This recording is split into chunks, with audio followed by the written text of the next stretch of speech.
Imagine logging into work on a Monday morning. You sit down, you've got your coffee, but instead of just using your software to record what you did, or maybe what you plan to do, the software itself is essentially a team of agents. Right. They're actively doing the work right alongside you. Exactly. They aren't just taking passive notes. They're making decisions, parsing dense legal contracts, scheduling multiple rounds of interviews, all before you've even finished your first cup of coffee. It completely flips our relationship with enterprise technology on its head. I mean, we've spent decades adapting our human processes to match how software wants us to work. Oh, totally. We conform to the drop-down menus. Right. But now we are entering this phase where the software is adapting to how we need to work, and it's actually taking on the heavy execution. Welcome to the deep dive. Our mission for this session is to explore this massive fundamental shift in enterprise software. We're looking at the leap from passive assistants to active agents. And to really understand exactly how this transition is happening and what it means for the broader corporate landscape, we're unpacking Workday's Q1 Fiscal 2027 earnings presentation. Yep, along with their press release from May 21, 2026. Workday is honestly arguably the perfect lens for this analysis. Because of their size, right? Exactly. They operate at the core of human resources, finance, and IT for over 65% of the Fortune 500. So when an organization of that size signals a major technological shift, I mean, it reverberates across the entire global economy. It really does. And they just reported stellar Q1 results. Total revenues hit $2.542 billion. Which is huge. Yeah, that is up 13.5% year over year. But, the real story buried in these financial documents isn't just the top-line revenue. No, it's the specific mechanism driving that massive growth, something they're calling agentic AI. Okay, let's unpack this. Okay. Because before we get into the complex mechanics of how these agents operate, we really need to establish the sheer scale of the playing field here. Right, the baseline. Yeah. Workday has over 11,500 global customers. That encompasses over 80 million users under contract. To put that into perspective for you, those 80 million users are generating roughly 1.4 trillion transactions annually. Trillion, with a T. Trillion, yes. That is an almost unfathomable amount of operational data flowing through a single platform. It's, payroll processing across multiple countries, global hiring cycles, financial planning, IT service management. The data density is just staggering. And their CEO, Anil Boozary, made a very bold statement in the press release regarding all that data. What did he say? He said, and I quote, "Workday is ready for this AI moment." Well, they're certainly backing that up. They're rolling out Santa from Workday, which they describe as super intelligence for work. And that's available worldwide now, right? Yes. And alongside it, they are introducing these specific targeted agents like Santa for IT service management, which handles complex help desk resolution. Right, exactly. And a new travel agent that dynamically bridges travel booking and expense reporting. They even talk about Workday-built teams of agents. Teams of agents, wow. Yeah, categorizing them into agentic HR, agentic finance, and agentic IT. Okay, wait. Anil Boozary is calling this superintelligence. But, every tech CEO says that right now. True, it's a very popular buzzword. Right. So my question is this actually doing the work, or is it just like a glorified spell check that formats my emails nicely? Because it feels like the difference between cruise control on an old car and a fully self-driving car that can actually check its blind spots and change lanes. That is actually a perfect analogy. It goes far beyond formatting text. I mean, a good way to think about the AI we've used for the last few years is like having a sous chef in a kitchen. Okay, a sous chef. Yeah, the sous chef is incredibly helpful, but they only chop the onions when you specifically tell them to chop the onions. You are still directing every single action. You're still running the kitchen. Exactly. What Workday is describing with agentic AI is moving the software into the role of the executive chef. So the software is, what, looking at the inventory, planning the menu, and assigning the tasks. That is the exact structural shift we are talking about. These agents are designed to execute complex, multi-step business processes autonomously. Autonomously? Right. They don't just generate a polite email response. They ingest a prompt, analyze the underlying corporate data, formulate a multi-step plan, and then take action across different software modules. So they actually understand the guardrails of the business. Yes, and they drive measurable outcomes without a human hand constantly holding the mouse. Okay, well, if this executive chef AI is actually running the kitchen, we should see it in the data. Let's look at the hard numbers to see if customers are actually adopting this at scale. Oh, the adoption curve is highly disruptive. The sources show over 4,000 customers are now using at least one organically developed agent. 4,000. And that number more than doubled quarter over quarter. I mean, in the enterprise software world, seeing a new architecture double its deployment base in a single quarter is rare. It's unheard of. Let's look at what these agents are actively doing to drive that kind of adoption. Take the recruiting agent. Oh, their recruiting stats are wild. In the first quarter alone, this single agent supported 14 million hiring processes. That is up 44% year over year. And if we look at the contract intelligence agent, we can see how this impacts direct financial savings. Right, the legal side of things. Yeah. That agent analyzed 90,000 contracts and saved over $2.5 million by automating the review process. Just by eliminating those thousands of hours of manual human labor. Exact. There was a specific case study in the presentation on this that we really need to highlight for the listener. A company used the contract intelligence agent to perform a massive tariff risk analysis. Right, the tariff example. This is a great one. Normally, when new international tariff policies drop, it triggers this brutal manual contract review that takes weeks. Human teams have to sit there and read the fine print of supplier contracts. And then cross-reference the new trade policies and manually calculate the financial exposure. Exactly. But this agent reduced that entire process from weeks to about 1 day. 1 day. One single day. And by doing that, the company identified their exact tariff exposure and saved over $35 million. Incredible. But wait, how is it doing a 3-week tariff exposure analysis in a single day without hallucinating some completely fake tax code? Right. We all know AI can sometimes make things up. And that is exactly what separates enterprise agents from consumer chatbots.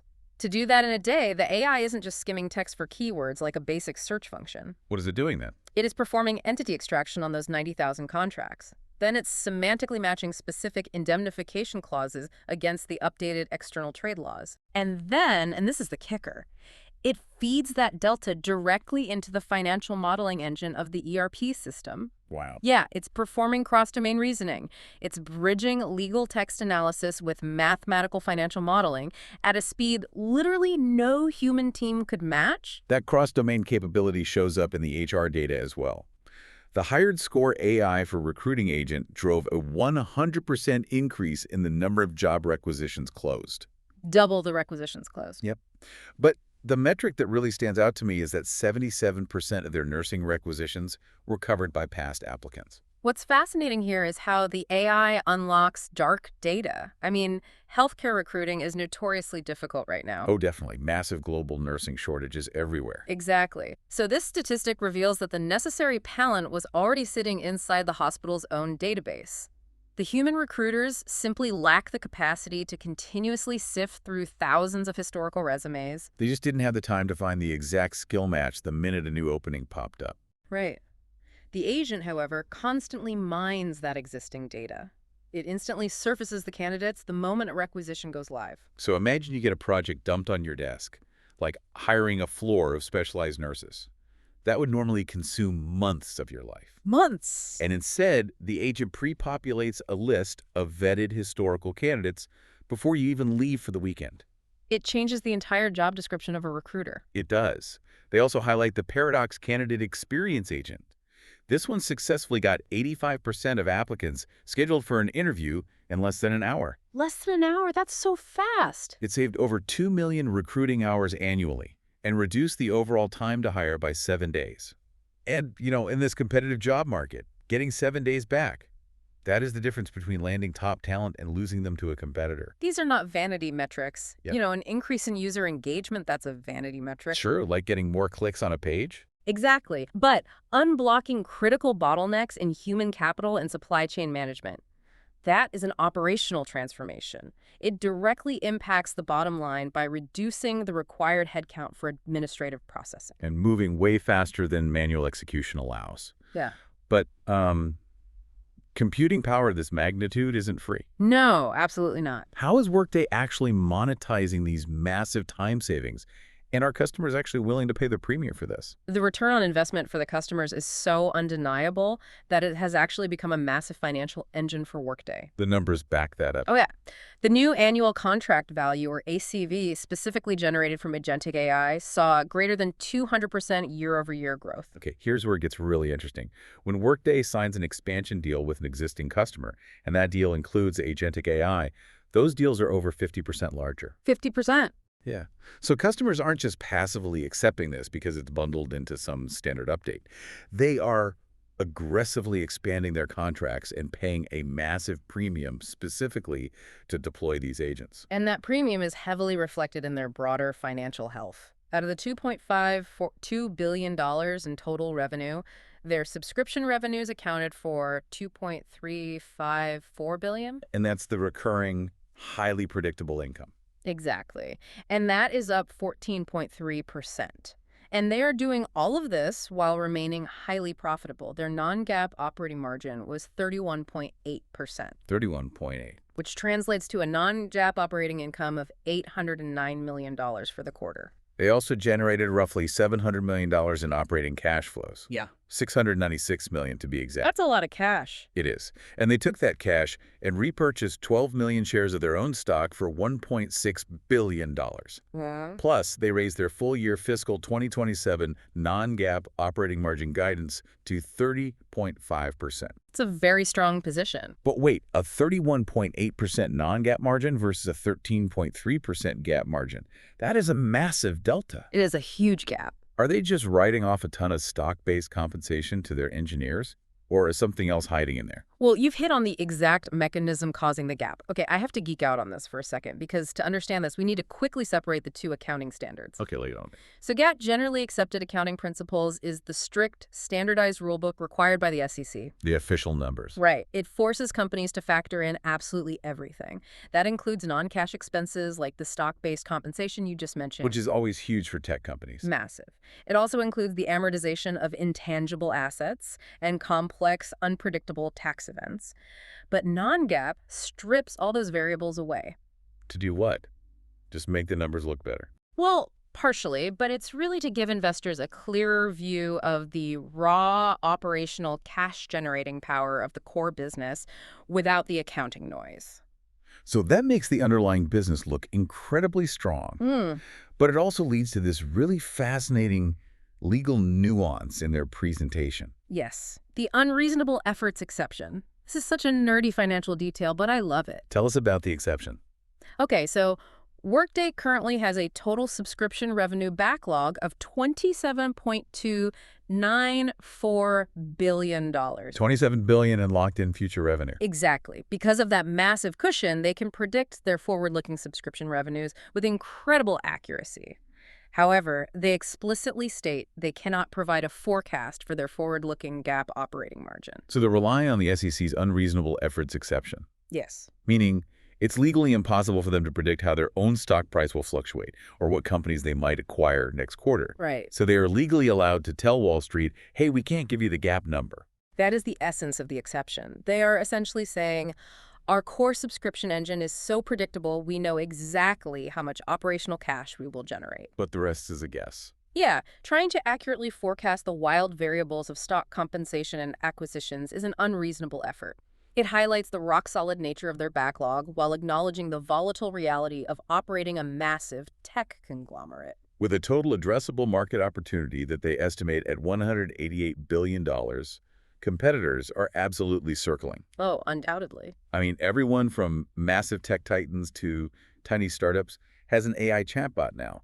So why can't an enterprise just plug a generic, publicly available AI model into their HR and finance data and get the exact same result? If we connect this to the bigger picture, it fundamentally comes down to enterprise trust and system architecture. Trust is everything in HR. It really is.